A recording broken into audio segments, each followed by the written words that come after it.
know that feeling? When you walk into a room full of people and everyone is talking, laughing, connecting, but you feel invisible? Like you are there, but not really there. You understand everything people are saying, but when it's your turn to speak, something stops you. Inside your chest. A small fear. What if I say the wrong word? What if they don't understand me? What if they laugh?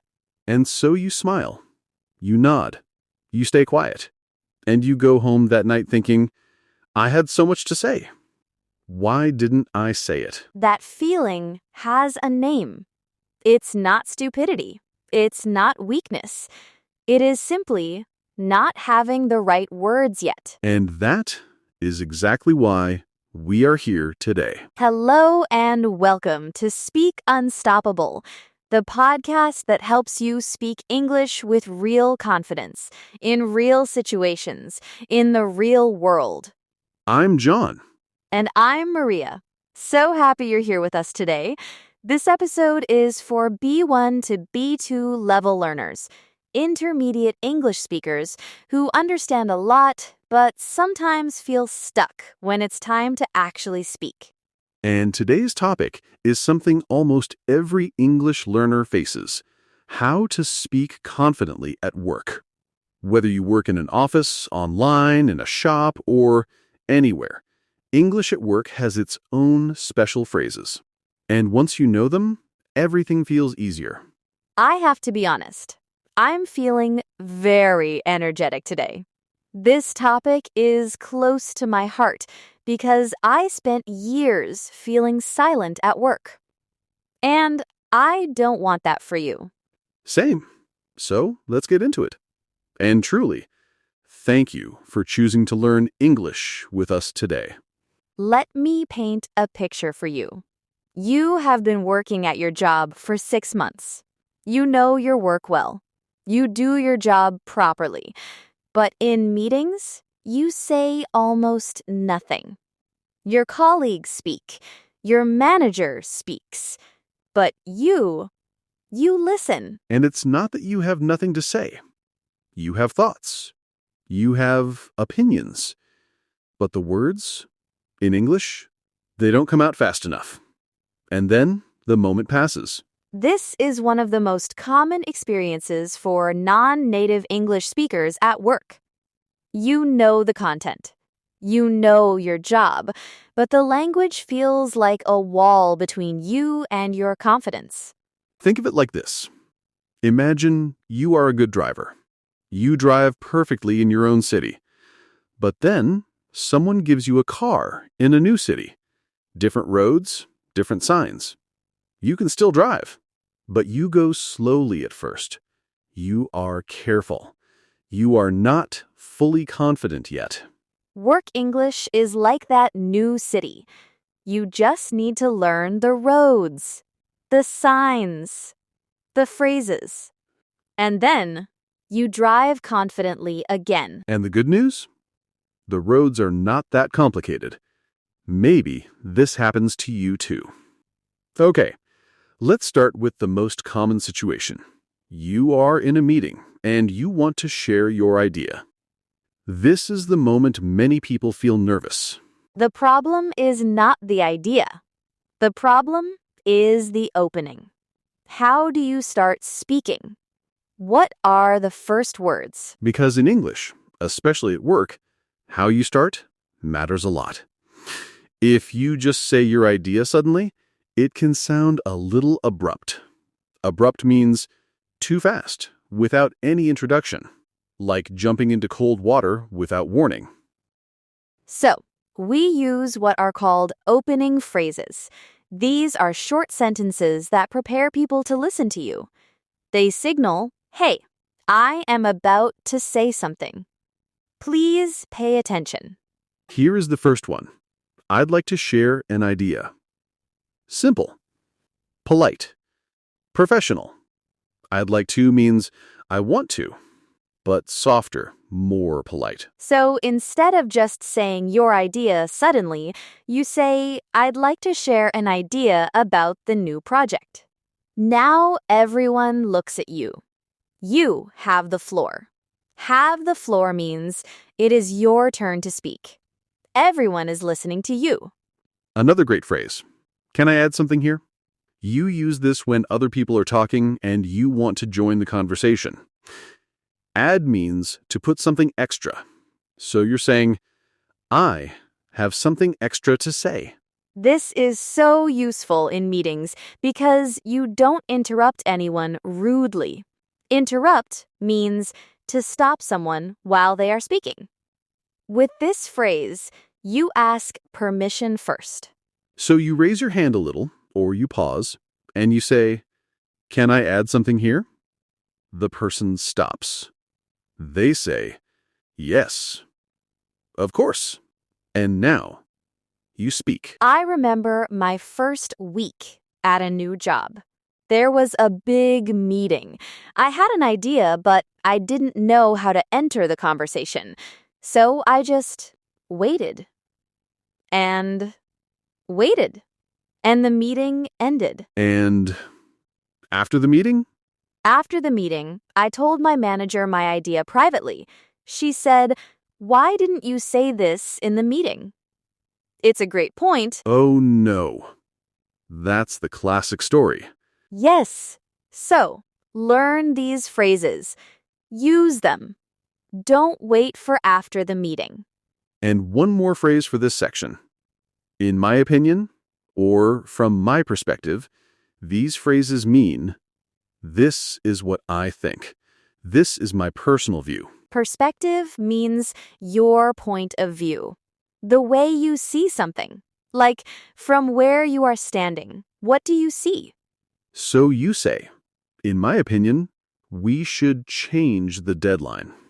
Or, from my perspective, the customer feedback is very important here. These phrases make your ideas sound confident and organized. Now let's talk about something that many people feel embarrassed about. Asking for help at work. Or asking someone to explain something again. Yes, because people think, if I ask, my colleagues will think I am not smart. Or my manager will think I don't know my job. But actually, the opposite is true. Asking good questions is a sign of intelligence. It shows you are engaged. Engaged means you are paying attention, you care about understanding. So here is a very useful phrase. Could you walk me through that? Walk me through means, please explain this step by step, slowly, from the beginning. So, if your colleague explains a process quickly and you didn't fully understand, you say, Could you walk me through that one more time? It sounds professional. It shows you want to understand correctly. Another phrase, just to make sure I understand, this is brilliant because you repeat what you heard in your own words, and you check if it's correct. For example, your manager says, Please send the report to the client by Thursday and copy me on the email. You're not 100% sure what copy me means.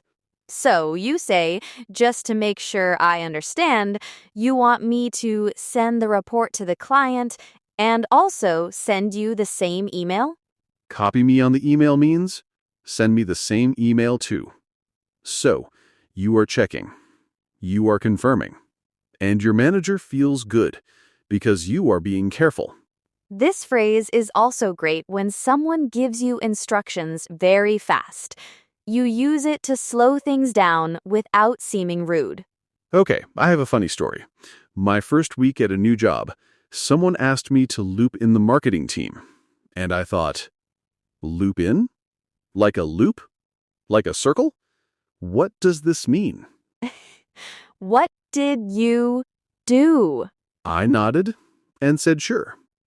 And then I went to my desk and searched online for 20 minutes. Oh, John, Loop in means include someone in the conversation or email.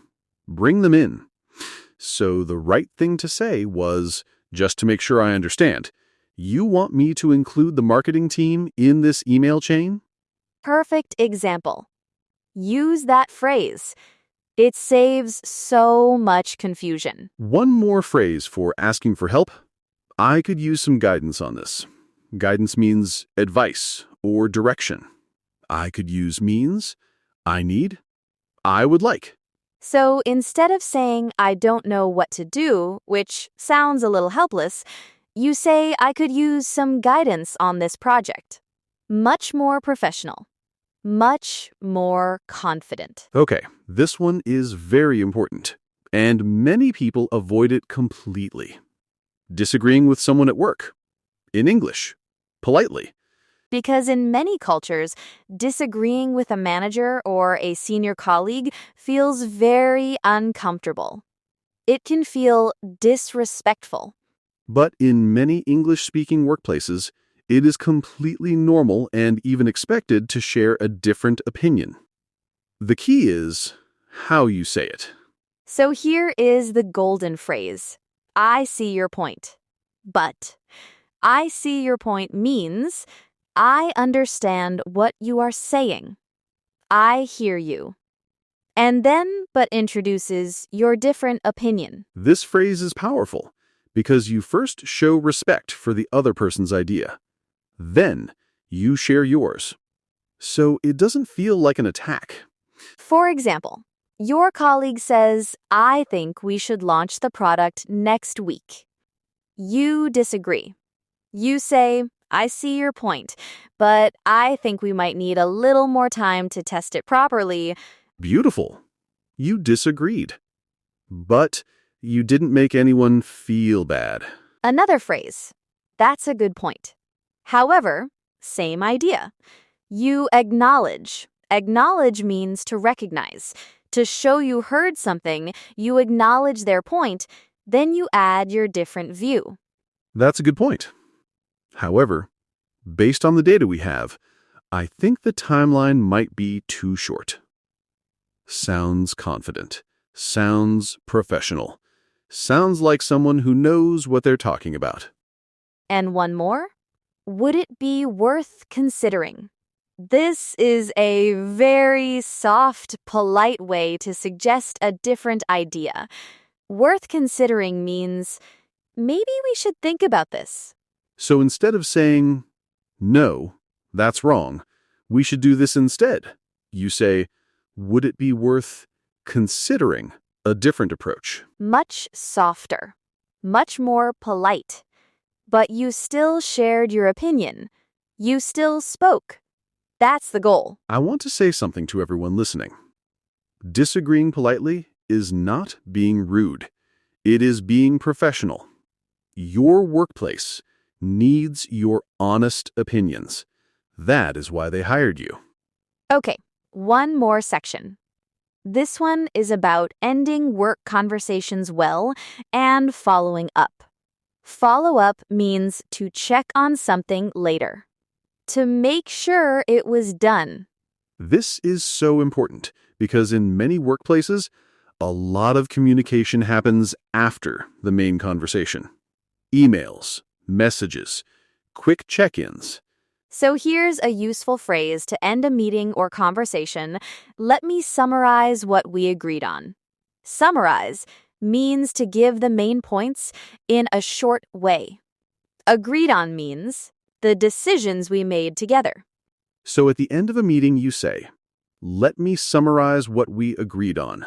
I will send the report by Thursday. Ahmed will contact the client. And Maria will prepare the presentation. Everyone knows what to do. No confusion. This phrase also makes you look very organized and professional. People notice this. Another phrase, I'll follow up with you on this. This means, I will contact you again about this topic later. I will check the status. So if someone asks you something and you don't have the answer right now, you say, I don't have that information right now, but I'll follow up with you by end of day. End of day means before the workday finishes. So professional. So simple. And it buys you time to find the correct answer. And finally, please feel free to reach out if you have any questions. Reach out means to contact someone. Feel free means it is okay, don't hesitate, you are welcome to do it. This phrase is perfect at the end of an email or a presentation. It tells the other person, I am open. I am available. You can contact me. These small phrases, they build your professional image. Professional image means how people see you at work, the impression you create. Can I be honest about something? Always. For a long time at work, I spoke less than I should have. Not because I was quiet by nature, but because I was always editing myself in my head, thinking, is this the right word? Is my grammar correct? Will people laugh?